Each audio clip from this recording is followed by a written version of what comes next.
Next, the Ingraham angle. All right, and good evening from Washington. I'm Laura Ingraham, and this is the Ingraham angle.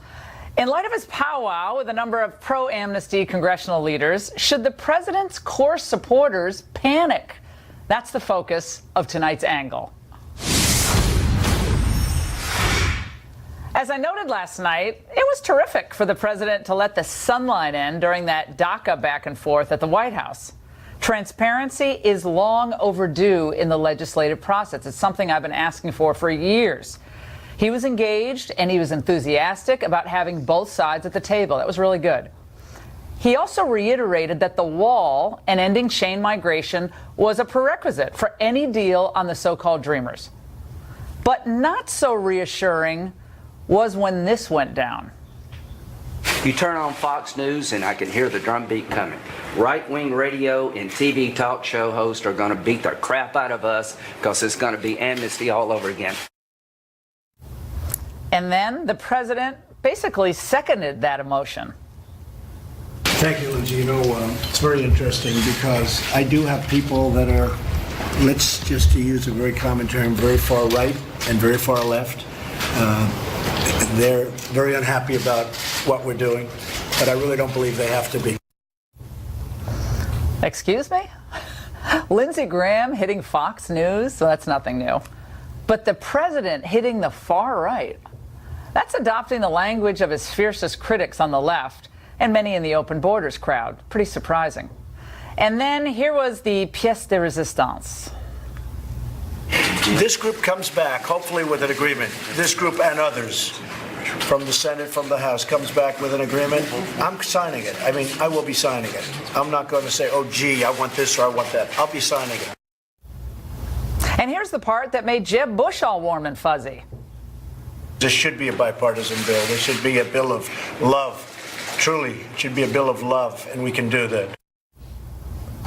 Wait, does that sound a little bit familiar? Yes, they broke the law, but it's not a felony. It's kind of it's an act of love. Now, do you remember when candidate Trump ridiculed low-energy Jeb for that? If you remember, he said they come as an act of love. Okay? Tell that to the families, and there are many, many, many families who lost a loved one. Act of love. Okay? There's no act of love. And remember candidate Trump saying this? No citizenship. No citizenship. No citizenship. Everyone agree with that? I mean, go a step further. They'll pay back taxes. They have to pay taxes. There's no amnesty as such. There's no amnesty. Listen to the crowd. So what happened? Well, maybe the president realizes that he's never going to get a wall unless he does that DACA amnesty. Maybe. And maybe he thinks he just can't end chain migration unless he gives legal status to those 800,000 illegals. They range from about 16 years of age to about 30 years of age. They're not all kids now. But that is a hard pill for many of his most loyal supporters to swallow. Today, many of my radio listeners were in meltdown mode. We're not going to get a new wall. I'll bet my shirt we don't get it. We don't get Sean, Verify. I'll bet my shirt on that. If he breaks his promise and he grants amnesty to these dreamers, it's over. I think it's over. My kids were born and raised in America. We have dreams too. You know, if we don't obey the law, nobody comes and gives us free stuff. We are not far right when we simply insist on abiding by the legal immigration rules and national sovereignty. When did that ever become far right? I'm feeling deflated right now. Well, I did my best to buck up the listeners, but it wasn't easy. Now, it's true President Trump is winning praise for his newfound openness to things like comprehensive immigration reform. We all know that's mass amnesty. But he's winning it from some of the same people who are enemies of his populist agenda. And by the way, the same people who revile his supporters. I thought that it was great to see our friends in both parties in there. I think opening it up and letting us see them talk to each other, there was a positive feeling about that. This is the presidency that many people thought Donald Trump was capable of. Just the notion of him being in command. I think it was very helpful, both before the cameras left and after they left. That's the guy who wrote the book just trashing Trump and didn't even vote for him. Well, not so long ago, like yesterday, they were calling you, Mr. President, and your agenda far right, extreme right, racist, xenophobic, alt-right. The president's new friends, the bipartisan cabal that's been pushing amnesty for years, have a few goals in mind. The Republicans, they want cheap labor. And the Democrats, they want new voters who are captive to big government. But there's another goal that the establishment hopes to accomplish. They want to separate Donald Trump from his base and break the spirit of the populist movement. Well, they're not going to succeed. They think they will, though, because people like Steve Bannon is sidelined and they think their moment has arrived.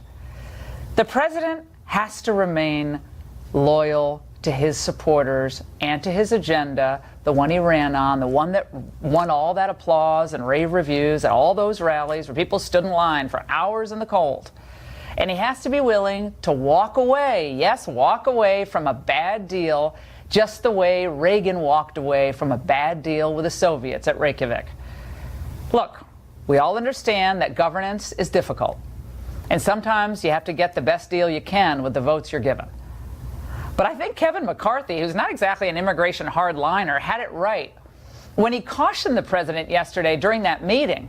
He said, look, you can't agree to a deal that compounds the problem, a deal that ends up only attracting more illegals down the road. Right now, we have another surge happening at the border, and one that fails to fortify the border, really fortify it.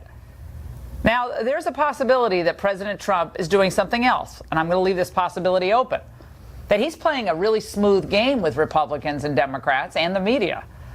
So while he conveys an openness to negotiating, you're great, Diane, no, you're great, Dick, I love you guys, well, he's forcefully staking out his ground and managing to bring all parties to the table, and it's not just that.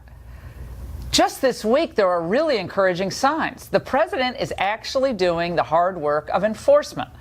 He just announced that 200,000 Salvadorans who were supposed to be here temporarily, been here for about 25 years, are going to finally have to go home because guess what? The hurricane's over. And today, the administration raided about 100 7-Elevens, hunting for illegal employees and going after the employers who are abusing them and abusing the system. This is the kind of robust, proactive enforcement that Americans expect and his supporters demanded. But when it comes to any DACA deal, the president has got to realize there are just two things that matter above all else. Number one, DACA is the only leverage the president has to implement his entire immigration agenda. And number two, Democrats favor granting citizenship to these illegal aliens because they believe it is the absolute key to achieving a supermajority, just like the one they currently have in California. They want that in every key battleground state. So there's so much more at stake than just the future of the Dreamers. This deal could decide the fate of the country. I'm going to wait to see what the final DACA proposal looks like. But if it does not include a wall, a real wall, not a see-through wall, expect a political revolt from the base, which means losing the House and maybe even losing the Senate. And by the way, chain migration, absolutely necessary. So if those things aren't in the deal, or they're watered down so badly they don't really exist at all, we end up losing the House, the Senate. Who's going to be left to defend the president? Dick Durbin? Lindsey Graham? Or all those hard right people who host radio shows or on Fox News? The president did not promise his supporters an opaque electronic fence that only covers a third of the border. He promised them a wall, a big, beautiful wall. And unless it's built, unless chain migration is ended, I fear, Mr. President, your most ardent supporters will write you off as just another politician who said something he didn't really mean. And that would be heartbreaking. And that's the angle. Joining us now for reaction in New York is Monica Crowley. She's a senior fellow at the London Center for Policy Research. And here in Washington, Tamar Jacoby. She's an immigration activist and president and CEO of Immigration Works. And Corey Lewandowski, former campaign manager for Donald Trump and co-author of the new bestseller, Let Trump Be Trump. All right, Corey. There are people, you heard my radio listeners, they are really worried. I want to hold out hope and reserve judgment for the final deal. But you heard the quotes from the president at that meeting. He'll agree to anything they say. The deal is going to get done. Comprehensive immigration reform is coming. And just that alone, and then, of course, throw in the reference to the hard right. And people aren't too happy, the ones who actually stood in line in the heat and the winter weather to see him. This president has made campaign promises that he needs to fulfill. And if you don't fulfill those campaign promises, what we will see in November is a retaliation against the president because he hasn't done that. And the first and biggest campaign promise that he made was to build a wall. I went to all those rallies. We heard the response. We heard that Mexico was going to pay for it. This is a hallmark of the campaign that Donald Trump ran on to make sure that we're putting America first. That has been his agenda. That is what he campaigned on, and that's what he's going to fulfill as the President of the United States. Tamar, the people like Jeff Flake, who didn't even vote for the president, he's probably closer to you in agreement on immigration than he certainly is someone like me or the candidate Trump. He said the wall will be something like maybe 700 miles, but it won't really be a wall everywhere. It'll be kind of fencing and so forth. Would that be acceptable to someone like you? No, I think we need to secure the border. We need to do whatever it takes to secure the border. And Jeff Flake is not the only person in Congress who's working on this, and he's not the only person who said the president was going in the right direction today. So did John Cornyn and some conservative senators like Tillis and Langford and people in the House. People in the House like Goodlatte and Labrador. There are plenty of conservative, tough, hardline Republicans who think we need a DACA deal and think a DACA deal is the way to build the wall. Yes, of course we need security. So you can't build the wall. I mean, I think you're right. There's not the votes to do that. But obviously, you could physically build the wall. If you want to find the money, the way to get the money out of Congress, you need some bipartisan votes. But if people actually thought that a fortified border was important, and you conceded I recognize that we need security on the border. We need roads there. We need a wall. We need sensors. We need more men. We need a lot. We need judges. We need all kinds of things. So that is an absolute must-to-have. So why link it to the DACA amnesty at all? What does the DACA amnesty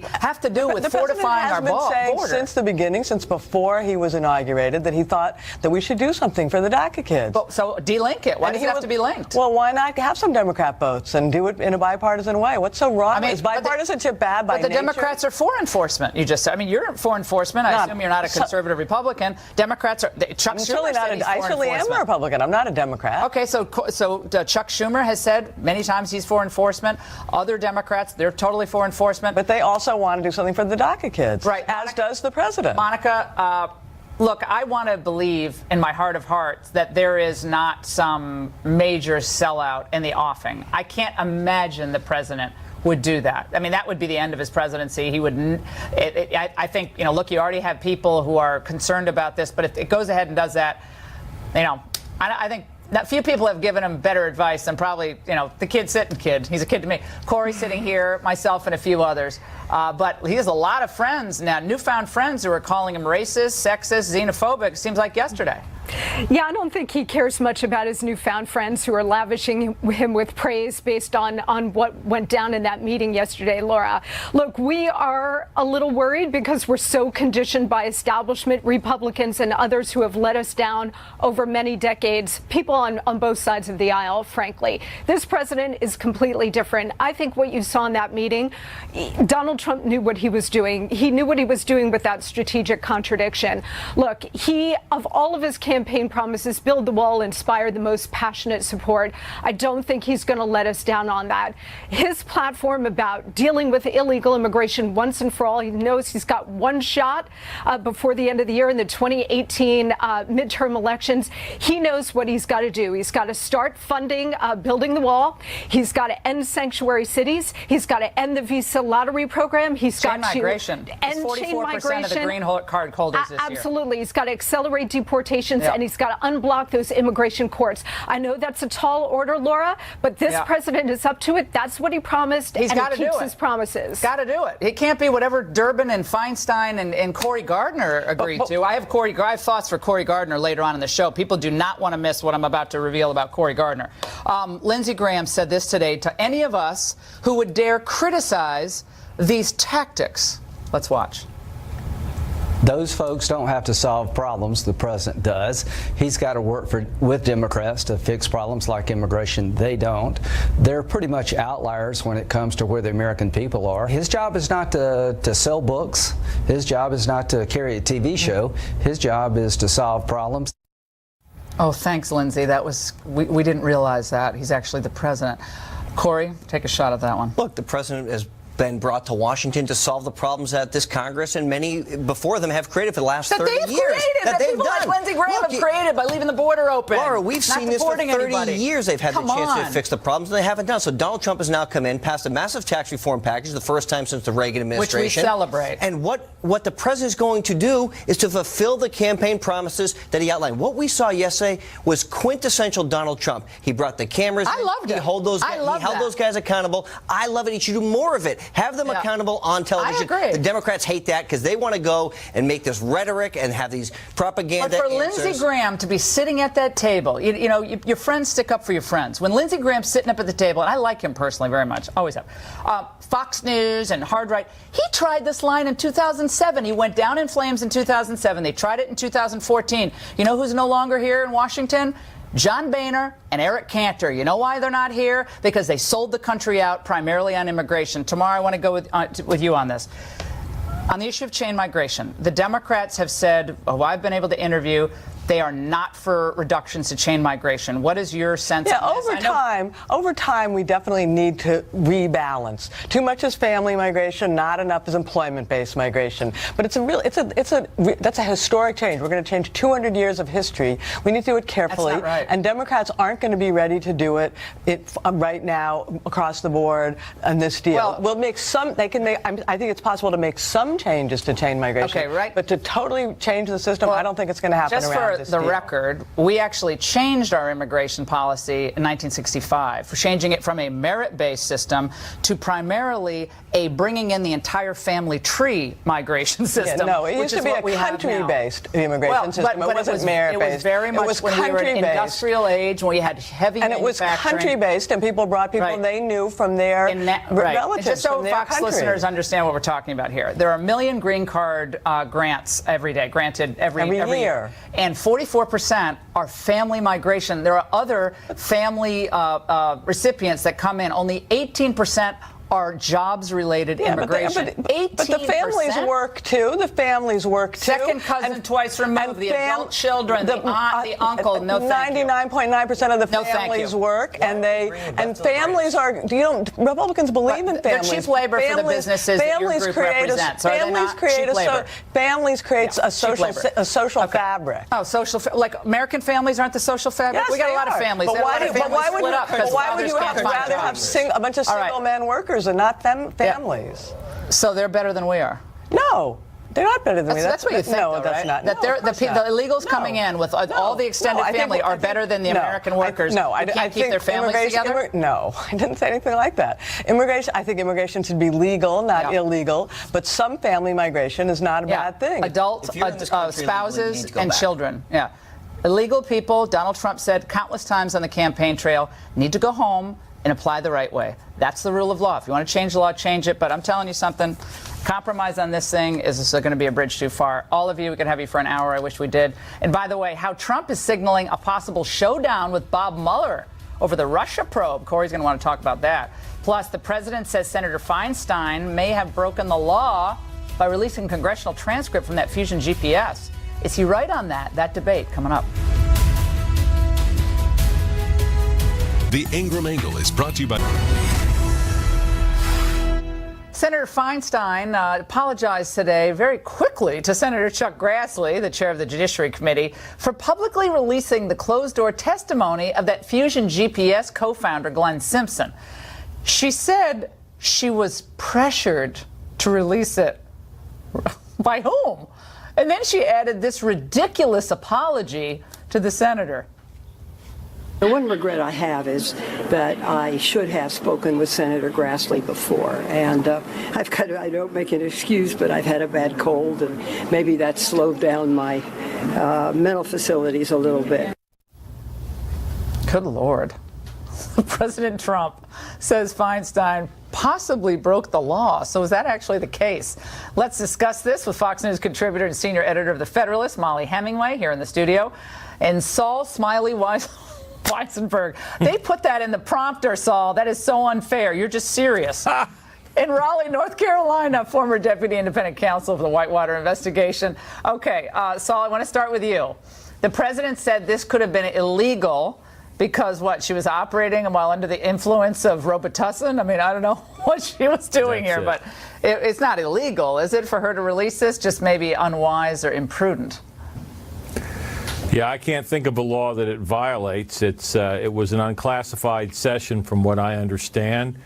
The documents involved that he was talking about were, I mean, he's a private citizen, so that's probably why he said she possibly violated a law, right? I possibly violate a law every single day. Most Americans do. There are a lot of laws on the books, but I think she's safe. All right, we're going to get into who Mueller has hired on his legal team with Saul in just a moment. But Molly, so it might not be illegal, but what is really going on here? What's the bigger part of this narrative for our viewers who aren't all that, accustomed to understanding this whole Fusion GPS deal? Right. I don't think it was illegal, but it was very bizarre that she kind of blew up her committee. That's normally a very collegial committee, and that was a very weird thing for her to do. But the testimony was interesting. I think what's happening is that everyone's kind of coming to the realization that collusion isn't happening, and they're just panicking, and they're just throwing everything out there. But the testimony was interesting, and it already included two things that were false. He said that there was a mole in the Trump campaign, and the guy who said that walked it back. There was also the lawyer claiming that someone was killed over the dossier. He walked that back. But it did point to the FBI playing around with this. They did talk about the wiretap that they secured, and these are the things that remain the focus now. People are curious, was this opposition research used? Was it weaponized by the Obama administration to spy on an opposing political campaign? But if they release one closed-door interview transcript, doesn't that beg the question of let's release all the others? I mean, why just that one? Right. I mean, the reason why you don't do it is because the investigation is still ongoing and you can corrupt witness testimony and whatnot. Right. But yeah, right now, the actual movement is to declassify that application for the warrant that was used spying on the Trump campaign. Doing this was not a wise move if you're not wanting that to be declassified, because the pressure ramps up. Saul, I want to go to you on what the president said today, and we have the soundbite about perhaps being interviewed by the special counsel. Let's watch. Sure. Are you open to meeting with him? And certainly I'll see what happens, but when they have no collusion and nobody's found any collusion at any level, it seems unlikely that you'd even have an interview. Well, he didn't really answer the question, but can he rebuff requests to be interviewed, and what would that then portend? Well, Mueller's got all the leverage here. Yes, he can rebuff it, just like Clinton rebuffed our 5 or 6 interview requests, and then Mueller can issue a grand jury subpoena. And then what's the president going to do? Is he going to invoke the Fifth Amendment? I think that'll be hard to keep secret, and I think that'll be very tough. So really, he's faced. By the way, if he was a normal client, a white-collar client, you would absolutely decline to have him speak with Mueller. And if you were subpoenaed to the grand jury, you would say, we're taking the Fifth Amendment. But again, because he's the president, he's not a normal client. So he's got 2 options. You either have an informal interview with your lawyer in the room who can help control the situation, or you send him into the grand jury where he's all alone. His lawyer is outside, but realistically, he's not going to step outside after every question and talk to Ty Cobb. So I think if Mueller really wants to interview him, he can force it by issuing or threatening to issue a grand jury subpoena. I think the best thing for the president to do in that instance is to have an informal interview, if Mueller will allow it, and he certainly should, with Ty Cobb in the room with him, and to have it recorded.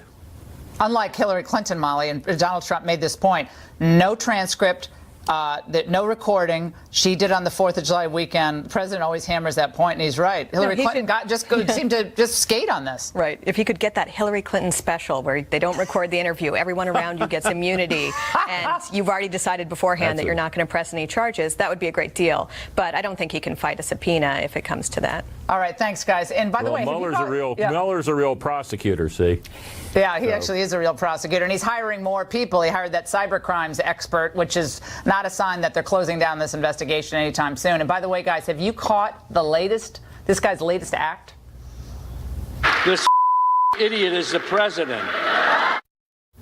Well, my response to Bobby De Niro and the Me Too movement targets another actor. Stay tuned. All right, keep it locked here because it's time for our Seen and Unseen segment where we expose what's really behind the big culture stories of the day. And first up, Robert De Niro, who's truly one of Hollywood's iconic tough guys. But his act isn't so award-winning when he talks trash in the real world of politics. This idiot is the president.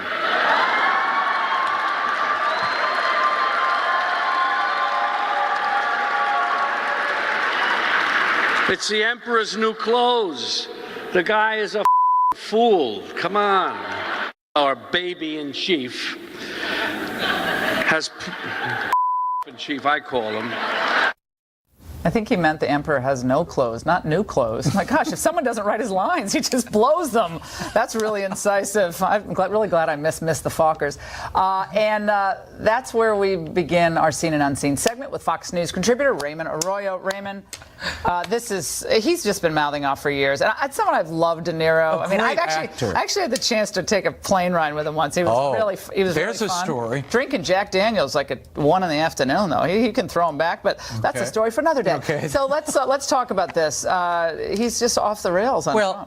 He's one of the great actors of his generation. I feel embarrassed for a guy like Robert De Niro, Godfather, The Wizard of Lies. He recently got awards for, but it undermines the work when you engage in this kind of ad hominem. It cuts your audience in half or more, and it drives people who genuinely like us love his work. He's a great actor, but don't do this. It embarrasses you. Shut up and act. Rambling, and as you said, without the lines, it's trouble.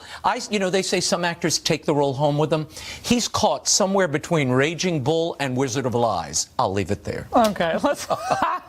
Catherine Deneuve, I'm going to talk about iconic Beautiful. French actress, amazing, age 74. She's still just as beautiful as ever. She had a few things to say about the Me Too movement. Sounds like she was reading our angles from recently. Well, she and 1999 other women signed a letter. This is the backlash to the Me Too movement. Okay, she said, men have been punished summarily, forced out of their jobs, when all they did was touch someone's knee or try to steal a kiss. As women, we do not recognize ourselves in this feminism, which is beyond denouncing the abuse of power and takes on a hatred of men and sexuality. Oh, we're a little behind there. Someone's knee or try to steal a kiss. That's a fun graphic. But you know what it is? The French have a different view of this. They take this in totality, and they're saying, wait, we may have gone too far. Some men have been inappropriately driven from their jobs on just an accusation, one that hasn't been proven. A friend of mine said, I guess that there's so much for like ever dating someone who you work with. I guess that's never going to happen again? Because I know people who are married and have 6 and 7 kids who married their husband at work, because today with the young people who are working, that's what they. But you can't ever date anybody, and it can't ever go wrong, I guess. And and these women do go out of their way. These French, and these are authors, actresses, well-known women in French. The demonization of men. Well, and they go out of their way to say, look, rape is a crime. Of course it is. Abuse is abuse is abuse. But let's not get carried away. This is a part of who we are as men. No. The best ever was Meryl Streep last week saying that Dustin Hoffman in 1979, another film I loved. It was searing. Kramer versus Kramer. Kramer versus Kramer. That in the scene where he slaps her, he slapped me too hard. Is that method acting? I always forget. You were an actor, but she slapped too hard. Well, he is a method actor, and maybe she deserved it. I'm not going to. No, but I mean, this is how pathetic it is. This is how bad it's gotten. Now, Ali Sheedy, the actress from the old, all those old '80s Breakfast films, Club and all those '80s movies, yeah. She never did do the Dinner Club. That was the name of the sequel. She ended at Breakfast. She actually called out actor James Franco after he was at the Golden Globes Awards, and she said, James Franco just won. Please never ask me why I left the TV and film business. Basically saying that he was... She claims with 2 other actresses that there was some chicanery going on. One actress on Twitter, after he won the Golden Globe for a movie appropriately called The Disaster Artist, She claims that he made her take her clothes off for a film. Another claims that he seduced a 17-year-old, which he's admitted to. Well, wait, we have a film out that's nominated for all these awards of an adult man seducing a 17-year-old boy. And that's called the most amazing. I mean, Call Me by Your Name. Call Me by Your Name. I always forget the name of the film. It was nominated. Well, apparently you can't remember. I can't call it by its name. I can't remember it at all. But that's like the epic art house film of the year. Adult man seducing an underage boy, but James Franco apparently can't seduce a 17. Okay. Well, here's the Okay, I just need to understand these very confusing rules. James Franco got up and accepted his Golden Globe with a Time's Up button on his lapel. Oh. Hollywood undermined itself and its message by giving this guy a Golden Globe when he may be one of the malefactors here, one of the guys they may have to strike from the record. Well, the New York Times today canceled an event with him because of these charges. Should we play the Colbert? Do we have time? Him on Colbert? No, we don't have time. Tommy says we don't have time. Oh, what a tragedy. He kind of denied the charges. He denied. He said, I'm not sure. I'm here. No, this is my favorite. I'm here to listen and learn and change my perspective, don't you know? Where it's often I'm completely willing and I want to. Oh, again, if someone doesn't write their lines, they're really bad writers of their own. Raymond, thanks so much, as always. And up next, I confront a transgender politician who's led an effort to ban the words he and she from my old home state, Connecticut's Stanford legislative rules. Go away.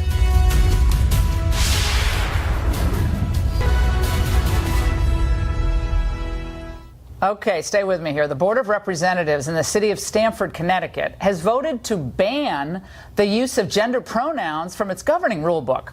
That means people can't be referred to as he or she in the city's written rules. Don't they have bigger problems in Connecticut? One of those who proposed the change is my guest, Raven Mathern, the state's first openly transgender elected official. Welcome, Raven. It's great to see you. How are you? Doing good. Thank you so much for having me. Absolutely. Okay, so get me up to speed on the pronouns, because in New York, you can't use he or her or she or him at all. I guess you have to use Z or her, Z-E or H-I-R, or you can use they or their, and you can be fined if you don't use the right pronoun in New York. You actually can be fined. No. So you're not quite there. So explain your situation. To be honest, I'm not too up to date on New York State's laws, as my stuff happens in Connecticut. But really, my goals here, the issues that we were trying to tackle were simply the rules of the board. We're not looking to ban terminology. Quite the opposite. I think I lead the charge in allowing people to use their pronouns. I don't want to tell someone, no, you can't be a he, and no, you can't be she. Quite the opposite. Use what makes you happy. Use what makes you feel right. But you require that people refer to you as. Now, when did you transition? When was that? Exactly? So I don't like to use the word require. I prefer, if someone else is going to use gendered nouns for me that I don't like, I'm not going to sit there and take offense to it. I mean, there are bigger issues at hand than this. This issue, what we were doing is, and I hesitate to even say we, because when I got on the board, when I was elected, the first issues I wanted to tackle were, and we are tackling, are issues of development not being handled responsibly in our city and things of that nature. Mm-hmm. Yeah, crime, these are the issues taxes. These are what are actually important. Yeah, you know what, Raven, you know what I was thinking? I grew up in Connecticut in Glastonbury, not too far, but nice. Beautiful area. A little bit of a drive from you. But Connecticut has so many problems. Yes. Losing jobs, losing businesses, taxes. Like, I don't care if you're transgender, gay, straight, whatever you are, but if you're in politics in Connecticut, save Connecticut, because Connecticut is going down the tubes, in my view. So when I read articles about pronoun changes for the rule book and Stanford, I like, my God, I keep seeing my face in the newspaper and laughing. I think it's a little ridiculous, to be quite honest. When I was elected, there were other members of the board. We were in the middle of reviewing all of our rules. There was, I want to say something like 30 rule changes we were doing. I could be wrong about that, but there were quite a large number of them. And this was one proposed by a couple of other people on the board, both Democrats and Republicans, that were looking at it and saying, oh, I guess this doesn't really fit, considering who was just elected. What can we do to make the rules more appropriate? So you weren't even the real driving force behind this. There were some Correct. I was not feel good, do good other members of the board. That's wild, given all the things that Stanford and all the other towns and cities in Connecticut face. That's actually incredible. Like, you could be someone who just tries to work to fix Stanford instead of focusing on pronouns, which it seems to be that you don't even really. You're not really even all that worked up about it. Well, what I think is funny is it keeps being said, oh, that we're focusing on it. And meanwhile, when we were at the board of at the January 2nd meeting of the Board of Reps, the meeting lasted, I want to say, maybe an hour 45 or something along those lines. And there were a lot of heated discussions. There are a lot of controversial topics that we're trying to tackle right now. And this was a tiny little asterisk next to it saying, oh, we got a transgender elected official, and now the rules match as well. Okay, well, we appreciate you joining us. We wish you the best of luck. Of course, thank you so much. All right, absolutely. And by the way, you know that frequent Trump critic, Senator Cory Gardner, who was in that DACA meeting yesterday? Well, he now vows to block the president's judicial nominees over pot. I kid you not. Stay with us.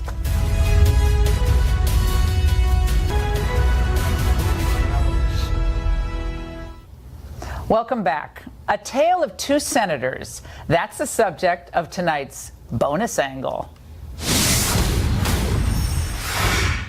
First, Republican Senator Cory Gardner.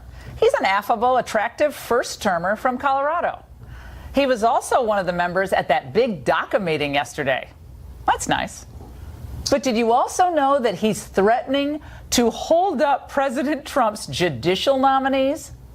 It turns out that Gardner is upset because Attorney General Jeff Sessions announced that he won't prevent federal prosecutions against marijuana sales and possession, even in states like Gardner's that has bowed down to the big weed lobby and legalized it. I will be putting today a hold on every single nomination from the Department of Justice until Attorney General Jeff Sessions lives up to the commitment that he made to me in my pre-confirmation meeting with him. Oh, they had a committed relationship. We've asked Gardner to appear on the Ingraham Angle many times since we launched. Same with radio. But he has declined each time. Tucker and Sean don't have much luck getting him on either. Isn't that interesting? But Gardner did have plenty of time on his schedule to appear on MSNBC today. You see, he's one of those Republicans that the New York Times and liberal cable networks usually love. First, he resisted Trump all the way up until August of 2016. And even then, he wouldn't even mention his name. He also never really campaigned for him. He jumped on Trump after Charlottesville. And when Trump canceled DACA in September, Gardner immediately rushed to back his own bill to save the Dreamers. And now, defending the pot lobby, cloaking it in a bogus states' rights argument. Yeah, well, President Trump, beware of Cory Gardner, especially when it comes to the issue of immigration. Gardner used to talk tough on securing the border first. But now, like so many who came to Washington, he seems to be more concerned with being loved by the in crowd while avoiding tough questions from people like me. I'd be fair and tough. It'd be much better for Cory Gardner to come on this show and answer some straightforward questions. Why hiding? The other people who hid were people like Eric Cantor and sometimes John Boehner. But they're not around anymore. And then there's Elizabeth Warren. Among her many degrees in law and speech pathology, I'll bet economics is not one of them. Waste Management, a huge company in the United States, announced today that because of the passage of the tax reform bill, they're going to give $2,000, those bonuses, to 34,000 employees. That sounds like great news, right? Who wouldn't want a $2,000 bonus? But here's what Elizabeth Warren thinks of the bill. What we have to do is change it. You got to take out the parts that are giant giveaways to big corporations that right now the Republicans plan for hardworking families to eventually pay for.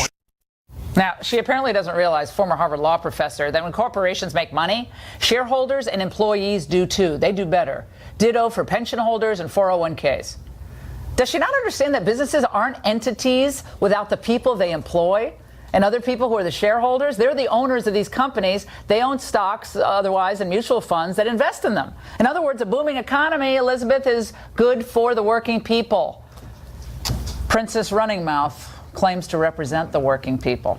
2 senators, 2 different parties, 2 people who in different ways are missing the message of the last election. Stay with us. Do not move. We'll be right back. Before we go, our thoughts and our prayers go out to Steve Scalise tonight. Another surgery today on the way to his recovery after being shot at that congressional baseball game last year. As doctors say, things are looking good, but he's been through so much. And with grace and perseverance and courage, and almost always a smile on his face, Steve Scalise tonight once again recovering from yet another surgery.